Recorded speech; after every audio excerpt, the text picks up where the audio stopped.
Nawa suriin niyo po kami, ang aming sarili, at suriin niyo ang pakikitungo namin sa aming kapwa sa mga bagay may kaugnayan sa paggawa, sa sipag, at sa katamaran. Proverbs 6:9-11. Hanggang kailan taong tamad mananatili sa higaan? Kailan ka babalikwas sa iyong pagkakahimlay? Kaunting tulog, bahagyang idlip, sandaling pahinga at paghalukip-kip. Samantalang namamahinga ka, ang karahirap ay darating na parang armadong magnanakaw upang kunin ang lahat ng iyong kailangan. Ang tamad.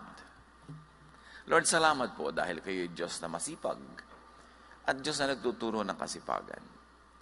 Nawa suriin niyo po kami, ang aming sarili, at suriin niyo ang pakikitungo namin sa aming kapwa sa mga bagay may kaugnayan sa paggawa, sa sipag, at sa katamaran. Imulat niyo po ang aming isip sa maganda mong layunin para sa amin at kung paano ito matutupad. Patuloy niyo po kami pakalinisin, pagpalain, at ngayon, bigyan ng kaliwanagan. Kayo ang aming nilalapitan, tinig niyo ang ibig naming marinig. Salamat po sa ngalan ng iyong anak na si Jesus. Ang tamad. Kayo ba ay tamad? O baka may mga kamag-anak kayong tamad? Kasambahay na tamad, asawang tamad, anak na tamad, magulang na tamad. Problema talaga iyang tamad. Proverbs 26:13-16. At suriin natin kung bakit kalaban ng kabanalan ng katamaran. A sluggard says, there's a lion in the road. A fierce lion roaming the streets. Ito ang tamad, marami siyang dahilan. Ayaw lumabas para magtrabaho, puro excuses. As a door turns on its hinges, so a sluggard turns on his head. Kung paano lumalapat ang pinto sa hamba, ang batuga naman ay sa kanyang kama. Alam niyo yung hinges, yung mga hinges ng pinto, ikot lang ng ikot pero walang nararating, nando lang siya lagi. At gano'n daw ang ulo ng isang taong tamad, pabiling-biling lang sa unan, laging nakahiga. Nakalapat siya sa kama. A sluggard buries his head in the dish. He is too lazy to bring it back to his mouth. Noong unang panahon, lalo sa Middle East at maging sa ating bayan, ang pagkain ay salo-salo, yung parang boodle fight. So nakatumpok lang yung pagkain, sama-sama yung rice nila at saka yung mga ulam, Arabic food yan Arabian food yung ganyang style of eating. So yun daw mga tamad, pag inilubog nila yung kamay nila doon sa tumpok ng kanin, hindi na nila maangat pabalik sa kanilang bibig. Nakakatulugan na ganon. In other words, wala silang natatapos. Ayaw nila mahirapan. A sluggard is wiser in his own eyes than 7 people who answer discreetly. At may isa pa na ugali ang mga tamad, they have very strong opinions. Alam nila. Magaling sila at sila ang tama. Magkakambal yan, yung katamaran at katigasan ng ulo. Ang tamad, yung kayang gawin, pero ayaw gawin dahil ayaw gumawa. O kaya, kayang gawin ng mas magaling, pero hindi ginagalingan para madalian. So kung tayo ay may kapansanan, may sakit, hindi katamaran yun. Ang tamad ay yung kaya, pero ayaw balikatin, ayaw gawin. But laziness had primitive adaptive function.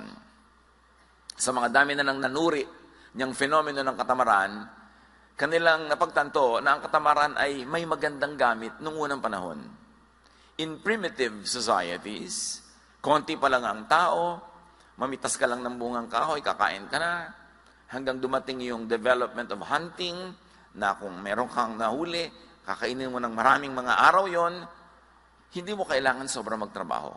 In fact, hindi ka dapat sobrang magtrabaho kasi noon, pag naubos ang energy mo, hindi ka magsusurvive. May masasalubong kang mga wild animals sa daan o may mga wild people, kailangan mong lumaban, you should conserve your energy. So, laziness has a primitive adaptive function and one of that is to conserve energy. For competing for scarce resources and for fighting or fleeing enemies and predators. Pero nung natapos na ang panahon na yon, primitive times of survival, na ang mahalaga lang sa tao ay kumain, wala nang iba, yung katamaran dapat na-outgrow na. Pero yung mga katamaran ng unang panahon na yun, it's because the creature that extends less energy on a day-to-day basis had a better chance at survival. Napaka-importante yun, yung least effort approach. But the least effort approach in modern times, in developed societies, will be very disadvantageous. Ang kailangan na to conserve energy is not to be tamad, but good planning. Good planning, not laziness, is now the best energy conservation scheme. Kaya sabi sa Proverbs 21:5, which obviously was written when society was already developed, the plans of the diligent lead to profit. So kung gusto mo magtipid ng energy, hindi na katamaran ngayon. Dapat magaling ka magplano. Para walang sayang na oras, walang sayang na investment, walang sayang na pagod. So, nung primitive times, yung katamaran was to achieve more with less effort. So there was a good time for it, but the Bible says for everything there's a season, and a time for every matter under heaven. Hindi ko mo good nung primitive times, good na as civilization developed. Kaya sa 2 Chronicles 26:15, we see Uzziah inventing large arrows and catapults, effectively using less human power. Habang na-develop ang mga kabihasnan, na-develop ng mga tao ang mga kasangkapan, tools, to make more work with less effort. Now, may function talaga ang katamaran lalo noon to focus on immediate rewards. People then lived on a day-to-day basis. Wala silang balak mag-elementary, mag-high school, mag-college. Walang ganun. Kailangan lang mag-survive ako until tomorrow. Huwag ako makain ng mga wild animals o huwag ako mahuli ng mga wild people around me. And because of that, because people lived on a day-to-day basis, laziness does not look far out for future rewards. Dapat now na. Kaya yung mga tao na primitive pa ang utak, o nasa primitive mode of thinking, walang plano yan sa future. They only want immediate pleasure. Kaya meron nagkaroon ng konting pera, one day millionaire, gagastahin lahat, sobra-sobrang kaluhuan, hindi bali na maghirap uli next week, nangungutang na naman. At yan ang problema mga kapatid, may mga tao na nasa modern times na tayo, nasa kuweba pa ang utak. Kaya hindi sila kasundo ng mga taong nasa ngayon na present na yung utak, tapos yung kapatid mo nasa kuweba yung utak. Hindi iniisip yung future. Pag nagkapera, sarap agad. Pag mayroong pleasure, pwede nang gawin ngayon, hindi bali na bukas. But as livelihood turned from gathering, hunting, which was immediate, to agriculture, laziness had become a liability. Kasi sa agriculture, magtatanim ka sa tamang oras. Pag nahuli ka, maiiwan ka ng mga ulan, mamaya, hindi lalaki ang yung tinanim. O nagtanim na yung mga katabi mo ng palay, ikaw nahuli ng 1 week. So mauuna sila ng 1 week ng harvest, ikaw mahuhuli ng 1 week, lahat ng daga at peste sa buong bukid, dahil yung palay mo na lang nandun, sa'yo pupunta. Kaya nung na-develop ang agriculture na iba ang mode of thinking. Kaya yung nagtatalo yung offering ni Cain at ni Abel, agricultural product, not hunting product, mas malalim na usapin yun. It was a conflict between settled agriculture and the hunter-gatherer culture. Obviously, at the time, that issue was already being debated upon in the minds of the ancients. At naka-embedded yan doon sa mga kwento. Kailangan lang meron kang tool to see it, that it is happening. Kaya sabi sa Proverbs 24, sluggards do not plow in season. So at harvest time, they look but find nothing. So pag hindi ka nagtanim sa panahon, hindi ka aani sa panahon. Hindi pwedeng nahuli ka ng 3 buwan sa pagtatanim, tapos sa anihan, aani ka rin. So kailangan may planning. Hindi ka na pwedeng tamad nung na-develop ang mga communities. Settled kind of life, hindi yung nomadic. As humans became more and more dependent on controlled production like agriculture and livestock, naging malaking weakness and disadvantage ang laziness, na nung primitive times was a virtue. Pero ang problema, may mga lipunan at may mga tao at individuals na hindi nag-grow yung mind from that kind of thinking. Kaya marami mga settlers sa iba't ibang mga bayan, dayo sila sa isang lugar, tapos may mga katutubo doon. Ang reklamo nila lagi, yung mga katutubo daw tamad compared to the settlers. Kasi iba ang mentality ng katutubo, hunter-gatherer. Yung settler, agriculturist. So magkaiba ang mentality nila.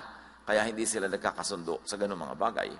But as society developed, and as biblical culture developed in its own context, the Bible began teaching diligent, timely, and industrious work. And since then, walang lingon-likod, tuloy-tuloy ang pagtuturo ng Biblia sa sipag. Ano ang mga palusot at drama ng mga katamaran? At ang sagot mula sa Bible, isa doon yung mga tamad, lagi nilang sagot, di ko alam. Di ko alam yan eh. Ibig sabihin nun, ikaw na lang gumawa. At marami ngayong mga tamad, tabi-tabi po nuno. Gadget lang, hindi maon. Tatawagin ng anak, tatawagin ng apo, tatawagin ng kapitbahay. Hindi ko alam yan eh. Hindi ko alam magawa ng TV. Hindi ko alam magawa ng computer. Hindi ko alam mag-Facebook. Alam niyo po, isip tamad yun, tabi-tabi po. Hindi ko matanda na tayo, hindi na tayo matututo. Pag-aralan. Kasi kailangan kasabay ng panahon ang paglago ng ating isip. Yun naman kung gusto niyong sumabay sa technology. Kung ayaw niyo naman, walang pipilit sa inyo. Pero hindi pwedeng gusto niyo mag-technology tapos laging ibang gumagawa. Learn it. Because that kind of mentality is a carryover of a primitive thinking and excuse. So ganyan sa mga gadgets, ganyan sa mga electronics. Sabi ng Psalm 25, 4-5, Show me your ways, Lord. Teach me your paths. Guide me in your truth and teach me. The general idea here is to be teachable. And what does it mean to be taught? It is to be taught something new. Because you have don't need to be taught something old. So pag teachable ka, willing ka laging alamin ang bago. Kaya, ang sabi ng iba, techie is the new sexy.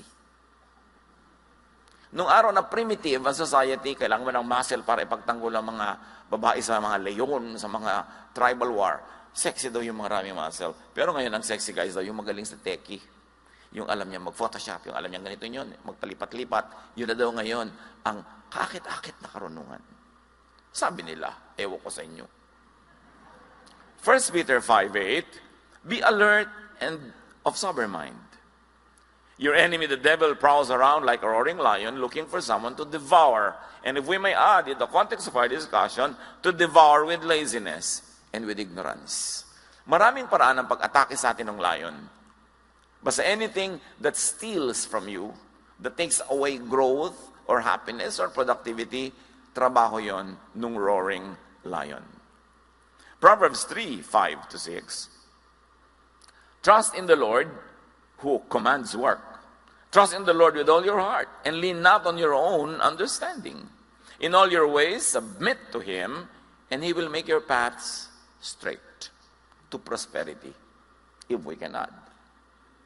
In other words, yung mga teaching na yan sa Bible, may particular truth yan doon sa context na tinuturo niya, pero may universal truth yan that you can apply to other particulars. Basta na-universalize mo muna. At nakikita natin yung universal value of these teachings now being applied to work ethic. Ano pa mga palusot? Drama ng mga tamad. Baka mag-fail, baka tayo mapahiya, wag na lang. Yung laging takot mapahiya, takot mag-fail, isang uri ng katamaran. And because of that fear, you will be imprisoned and you will be in shackles and you will not be able to be free to do what must be done or to do what you could do. Kaya ang sabi ng Ecclesiastes 11:4, whoever watches the wind will not plant. Whoever looks at the clouds will not reap. Pag lagi ka daw natatakot mag-invest, natatakot ka magtanim, natatakot kang may simulan na project dahil baka hindi matuloy, baka sumama ang panahon, baka hindi mangyari ang gusto mo mangyari. Iyan ang mga kahit kailan ay hindi aani. Dapat willing ka na tumaya. You minimize the risks, you maximize the potential of success, but still, you should take risks. Kasali yun. Some people believe that their talents, their abilities, and intelligence, or lack of it, are set at birth. Wala na silang ginagawa para i-develop ang sarili nila kasi iniisip nila lahat ng pwede nilang malaman at lahat ng pwede nilang kakayanan ay nung palang isinilang sila yun na at wala nang papalitan. But you know that the Bible always teaches development and growth. So keep changing.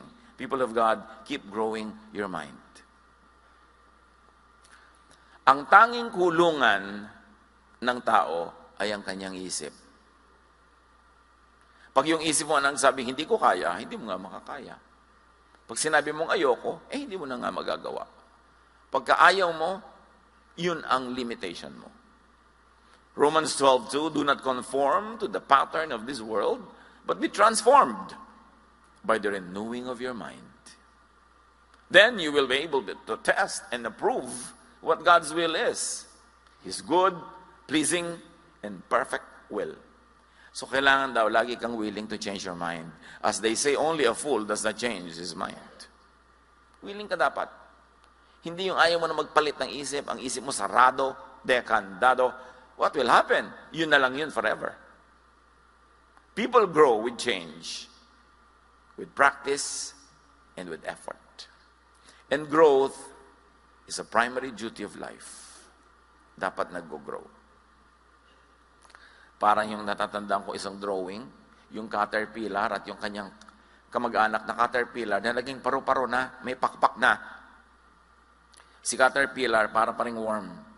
Sabi ni caterpillar kay paru-paro, you changed. Sabi ni paru-paro, we must. Dapat nagbabago.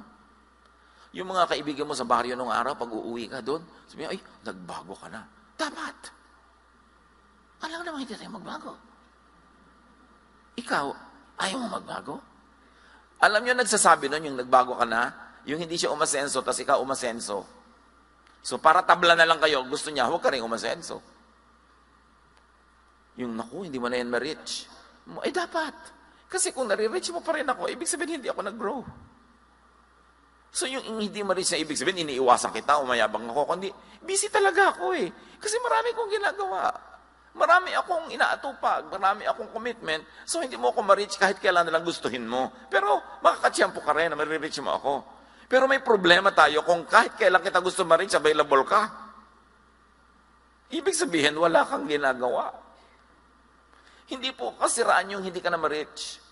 Tiyempo-tiyempo lang yan para mo ma-reach. But an achiever, an active person, a fruitful person, mahirap talaga laging makaladkad yan. Kasi may mga kaabalahan. Pero hindi tayo dapat nagdadrama na hindi ka na ma-reach, nagbago ka na. Sabi nga nung paro-paro, we must. We cannot remain caterpillars. We must grow wings and fly because we are butterflies. Meron pang isang palusot, I can't. Di ko kaya yan. Natinig niyo ba yung katang, di ko kaya, di ko kaya, di ko kaya. Pag sinabi mo na sinabi yun, talagang hindi mo na nga kakayanin kasi nagpasya ka na di ko kaya. Laziness often comes from neurotic fear.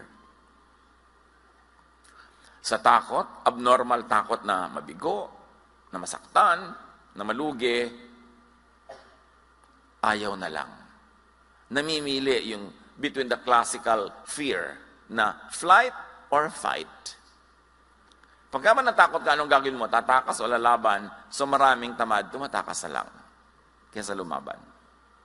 But of course, in wise life every day, you must choose if it's better and more beneficial to just fly away rather than fight.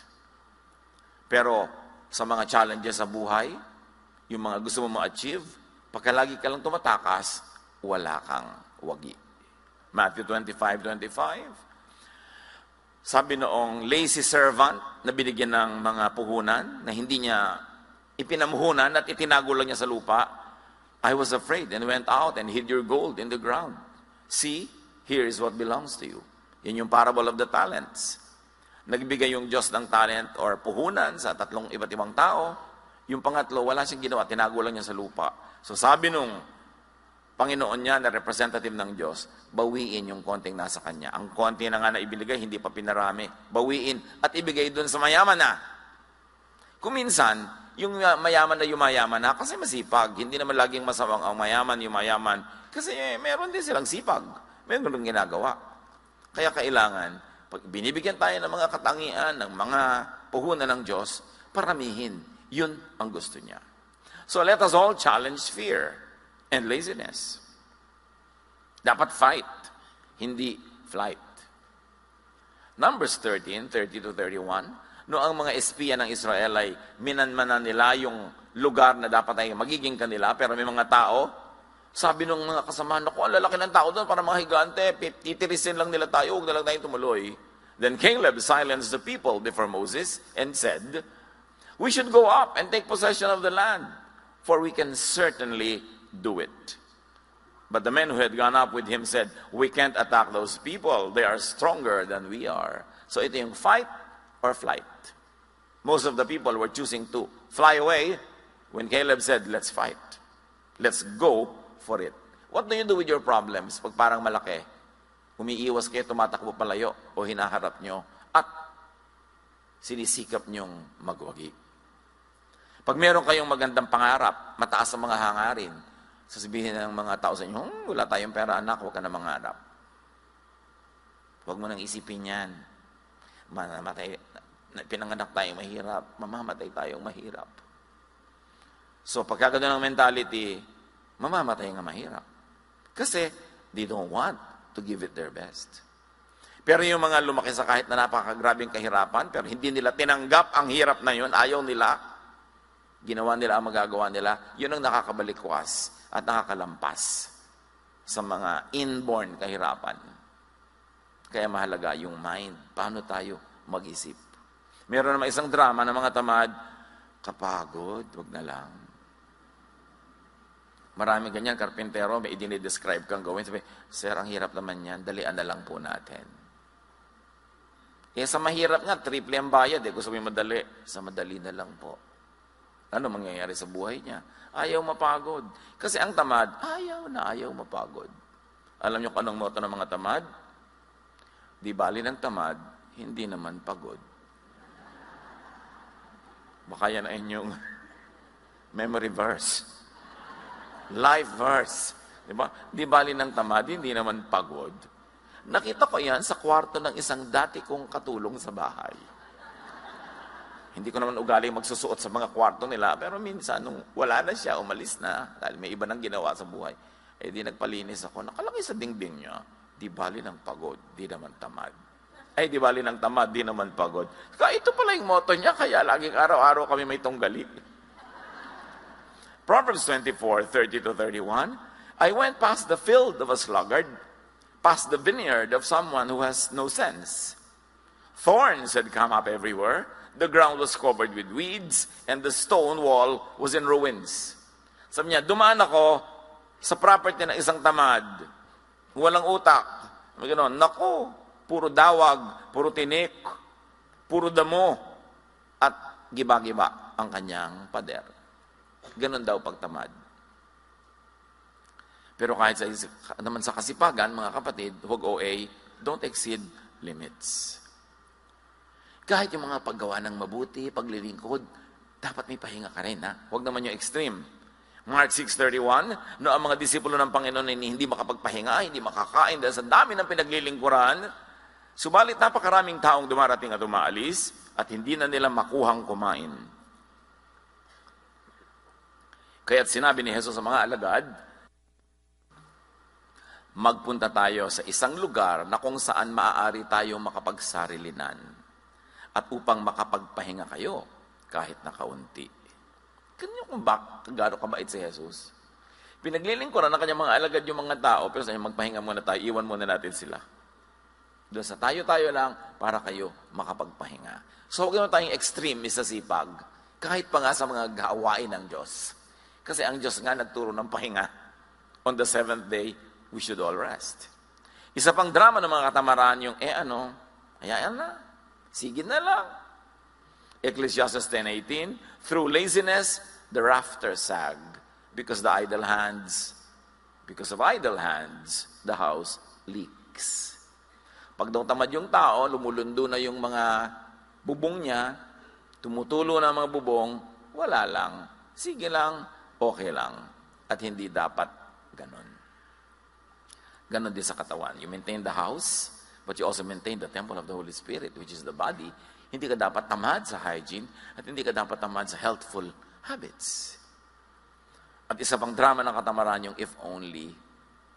Kung pinanganak lang sana akong mayaman. Kung ipinanganak lang akong ganito, kung meron lang akong ganyan. It's not what you do not have that should define you, but what you can have, even though you did not have it before. Ecclesiastes 11:6, sow your seed in the morning, and at the evening let your hands be not idle. For you do not know which will succeed, whether this or that, or both will do equally well. Sabi niya, alam niyo, hindi niya naman alam kung alin sa mga itinanim niyong tutubo, alin na mamumunga, so dami-damihan niyo ang tanim. Iba-ibang pananim, mag-diversify ng konti, kasi hindi niyo alam kung alin ang mapagpapala. So, increase your chances at success. Isaiah 43:18, forget the former things, do not dwell on the past. Huwag ka na magpatali sa mga hindi nangyari noon, sa mga hirap mo noon, sa mga kung ano-ano, ganun. Atupagin mo yung now at yung future. Kung hindi ka masaya sa iyong past, baguhin mo yung iyong now at mababago ang iyong tomorrow. Pero tama na yung kada drama over what cannot be undone. At isa mang drama ng katamaran, ganito na talaga ako. Yung iba pa, papalakihin nila, ganyan lang talaga ang buhay. Wala tayong magagawa. Sa salita pa lang, sa palagay nyo, asenso, wala tayong magagawa. Therefore, wala tayong gagawin. Anong mangyayari sa ganong mentality? Proverbs 28:19, those who work their land will have abundant food, but those who chase fantasies will have their fill of poverty. Yun daw ang hinahabol ay guni-guni, pangarap lang pero walang plano, kahirapan ang susunod dyan. Ganyan ang gambling. Ganyan yung easy money. Ganyan yung mga kung anong racket. Huy, sumali tayo dito. Sa 3 buwan lang, magta-times 10 ang pera natin. Hindi, pera nila ang dadami, hindi yun sa'yo. Huwag kang maniwala sa ganyan. When it's too good to be true, 99.99%, it's not true. Ang lagi nyo itatanong, at lagi ko pinapaulit-ulit sa mga nagiging biktima ng mga kung anong racket. Nag-i-invest, nauubos ang pera, pati gintong ngipin, binabakbak para invest. No? At idadamay siyempre mga kapatid, mga kaibigan. Kaya mamaya sila nag-aaway at nagsisisihan. Ang isipin nyo lang ganito, kung talagang kikita tong scheme na to, pag may nagpupunta sa'yo, nag-aalok, alam mo kung talagang kikita yan, ba't di mo ilok sa mga kamag-anak mo? Bakit sa akin? Bakit? Love mo ba ako? Hindi naman tayo magkakilala, hindi mo ako love. So bakit mo ako gustong kumita? Ba't hindi yung mga mahal mo sa buhay ang pakitain mo? Ganito lang ang isipin mo. Pag kami nagbibigay sa inyo ng kung ano-ano mga investment, huy, alam mo, kikita ko dito. Ba't di ikaw? So dinami-rami ng kamag-anak mo ng father side, mother side. Tapos kamag-anak ng asawa mo, mother side, father side. Bakit hindi sila? Ba't sa akin? Yun lagi nyo itatanong para hindi tayo nauuto, mga kapatid. Pag parang napakaganda at kaakit-akit ang inaalok, ang itanong mo lang, love ba niya ako? At kung hindi kanya love, magduda ka. Bakit niya sa'yo ibibigay? So yan daw mga fantasy ang hinahabol, yan ang sumasadsad sa pagdarahop. Kasi hindi plano ang kanilang scheme para makaon sa buhay, kundi pangarap at guni-guni. 2 Thessalonians 3:11-12, we hear that some among you are idle and disruptive. They are not busy. They are busybodies. Such people we command and urge in the Lord Jesus Christ to settle down and earn the food they eat.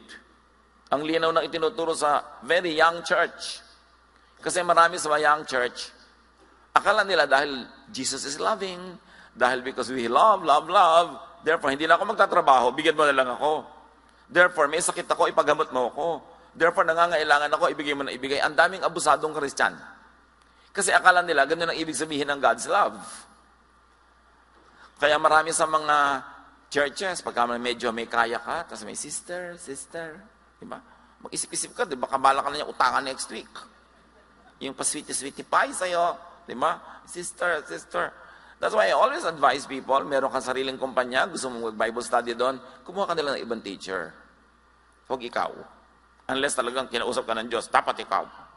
Kasi mamaya, yung mga empleyado mo na naging sister and brother ka na, abusuhin ka na.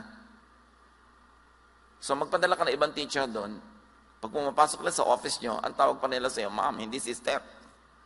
Kasi ang daling umabuso. Sabi ganon, Sabi ko sa inyo, magtrabaho kayo para kayo kumain. Huwag pa kayo mapaka-sister-sister dyan. At pagka binibigyan kayo, sige, pero huwag niyo obligahin dahil lang sister-sister, brother-brother. Hindi ganun ang turo ng Diyos. Abuso yun ng maraming tao. Isa pang drama ng mga tamad, nakakahiya. Kakambal kasi ng katamaran niyang hiya. Kung bakit nahihiyang magtrabaho, pero hindi nahihiyang manghingi.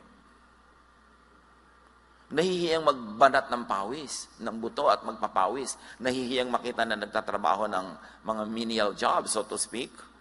Walang menial job. Pagka pinagtrabahuan mo yung kinita mo, napakarangal nun. Pero yung mga tamad, nahihiya pang marangal ang ginagawa, pero hindi nahihiyang mangingi. Sabi nila, nakakahiya.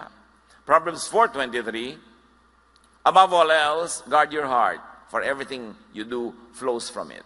So guard your heart, guard your mind. Ibig sabihin, pakaisip-isipin mo nga kung anong iniisip mo at piliin mo kung ano ang dapat ikahiya. Hindi dapat ikahiya ang pagsisikap para kumita. Ephesians 5:29, after all, no one ever hated their own body, but they feed and take care their body, just as Christ does the church. So what? We have to take care of our body, we have to feed our body mula sa ating pinagpaguran. Liban na lang tayo sobrang bata, sobrang tanda, o sobrang hina at may sakit. Earn your food, earn your maintenance. Overcome laziness. At kung hindi tayo yung lazy, teach people around you who are lazy to overcome laziness. Strive to do your best and teach people to do theirs. Ecclesiastes 9:10, whatever your hand finds to do, do it with all your might. For in the realm of the dead, where you are going, there is neither working, nor planning, nor knowledge, nor wisdom. Ganyan ang pananaw ng mga ancient people. Kami ganun, pag nasa kabilang buhay na, iba na doon, hindi mo nagagawin ang mga ginagawa mo rito, we may never work like this again. So work well na. Gawin mo na ang dapat mong gawin, kasi pagdating mo sa kabilang buhay, iba naman ang andar doon. Review and refocus your direction if guilty. Or people around us are guilty and we have the clarity of mind to see that they are guilty, in very godly and kind ways, make them review and refocus their attention. Ephesians 4:28, anyone who has been stealing must steal no longer. And let's apply it and extend it. Anyone who has been begging, anyone who has been asking, must not do that anymore, but must work, doing something useful with their own hands, that they may have something to share with those in need. So ang itinuturo dito, make your ambition to earn enough for yourself and to earn more than enough so that you will have something to give to people who cannot, on their own situation, earn their keep. At mga kapatid, value your work. Yung mga iba na Monday na naman, may pasok na naman, mag-resign ka. Naku, pasok ka na naman, di wag ka pumasok. Ang hirap ka mag-apply dyan. Tapos nung natanggap ka, puro work ka naman. Pag binibigyan ng work sa trabaho, make it your privilege. May mga waiter na pagka mga medyo gabi-gabi na, ayaw na mag-serve, mga tamad na. O di, magsara na kayo. Gusto niyo malugi yung honor niyo para hindi na kayo kumita. Yan ang dapat may malasakit ka kung empleyado ka. Kasi yung, alam niyo ba na may mga dakila namang tao that they keep their business only to keep their employees. Hindi naman lahat dahil para lang kumita. Meron din silang kawawa ng mga empleyado, tuloy natin kahit ang liit-liit ng ROI natin dito. May mga ganun. Mahalin nyo ang trabaho. Value your work. Because work is a gift from God. Acts 20:34-35, you yourselves know that these hands of mine have supplied my own needs and the needs of my companions. And this is Paul speaking. Si Paul, as pastor, hindi siya palahingi. Hindi siya paladaing. He was a doubly productive pastor because aside from doing his work, church work, he was making tents. He had a trade that earned him money. So hindi siya yung paladaing, palahingi, lagi na lang nagpaparinig. Hindi ganon. Sabi niya, kailangan nakikita nyo, pinagtrabahuhan ko ang mga kinakain ko. At nagpapakain pa ako ng mga kasama ko. In everything I did, sabi niya, I showed you that by this kind of hard work, we must help the weak. Remembering the words of the Lord Jesus himself, it is more blessed to give than to receive. So mga kapatid, produce surplus as much as God enables you. So you'll be able to give. But rest well and rest enough. Kasama ng tunay na trabaho ang pahinga. Kasi pag hindi ka nagpahinga, bukas yung trabaho mo walang kwenta. So dapat nagpapahinga ang tao. Hebrews 4:10, for anyone who enters God's rest also rests from their works, just as God did from His. To be able to work again. Ang matalinong employer gives enough time of rest kasi quality ang trabaho ng kanyang mga workers. If not coming from genuine love, at least you must be wise that a rested worker works better. Overcome laziness and keep track of your improvements and progress. Hebrews 6:12. We do not want you to become lazy, but to imitate those who, through faith and patience, inherit what has been promised. And this is spiritual and practical laziness being discussed here. So,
sabi nga nila, be sipag. Kailangan masipag tayo. Don't be tamad. Proverbs 19:15, ang taong tamad ay laging nakatihaya, kaya't siya'y magugutom, walang panlagay sa sikmura. Take note, meron din mga laging nakataob. No? Kasi nakataob sila mahiga. So ano lang yan? Figure of speech. May mga tamad, lagi na lang nagpapahinga, hindi naman pagod. Bakit pahinga ka ng pahinga? Teach the lazy to be sipag. Huwag konsentihin. Huwag premyuhan. At dito magaling ang maraming ina sa bayang Pilipinas. Nagpe-premyo sa mga anak na tamad. At ang pinarurusahan, mga anak na masipag.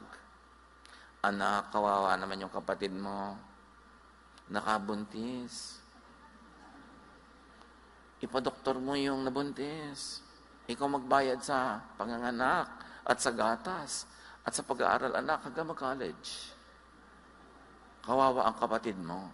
Gusto mo inay, sa akin hindi kayo naaawa. Yung tamad yung matuga na anak nyo, lagi na lang yun, laging pinagdidilhensya sa akin. Nakaprenda na ang kaluluwa ko ka. Tutubos dyan sa anak nyo, sa preso. Ang gusto pa, magandang motor. Ang cellphone, gusto pa, latest. Wala namang kita. Pero maraming ganun magulang. Laging binabakalan yung material.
para doon sa mga anak na batugan. No, that is not godly. Proverbs 6:6-8. Go to the ant, you sluggard. Consider its ways and be wise. It has no commander, no overseer or ruler, yet it stores its provisions in summer and gathers its food at harvest. Sabi, sa langgam lang, pwede na kayo matuto eh. Ang sisipag nila. So dapat ganun din ang tao. Higit pa ron. Reward kasipagan, do not reward katamaran.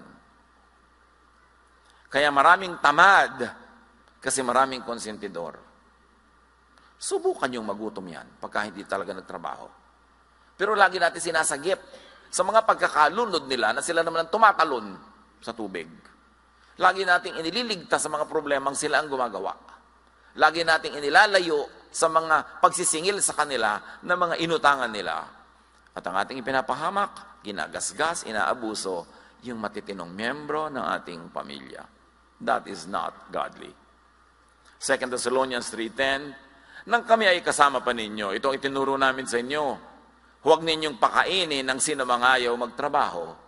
Sa Bible galing yan ha. Ba't ninyo isulat sa Manila paper, pentel pen, at ilagay nyo sa inyong dingding? Yung mga anak nyo batugan, na yan ang ulam. May binigay ka bang pamalengke? Wala. Ayan, daliri mo, ipalaman mo sa tinapay, anak. Hindi ka naman nag-entrega, hanap ka pa ng hanap ng ulam. Kasi kinukonsente. Charity is to give to the needy. Pero hindi lang tayo called to be charitable, we're also called to be just. Justice is to give to the deserving. Yan ang drama ng lahat ng politiko natin eh. Laging give to the poor. Wala pa ako narinig sa politiko na give to the deserving.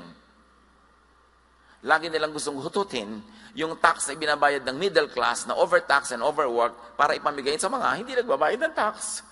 Although yung iba naman talaga dahil sa hirap, hindi tuloy makabayad. So may mga deserving talagang tulungan, pero hindi lagi tayong romantic to always give to the needy, forgetting to give to the deserving.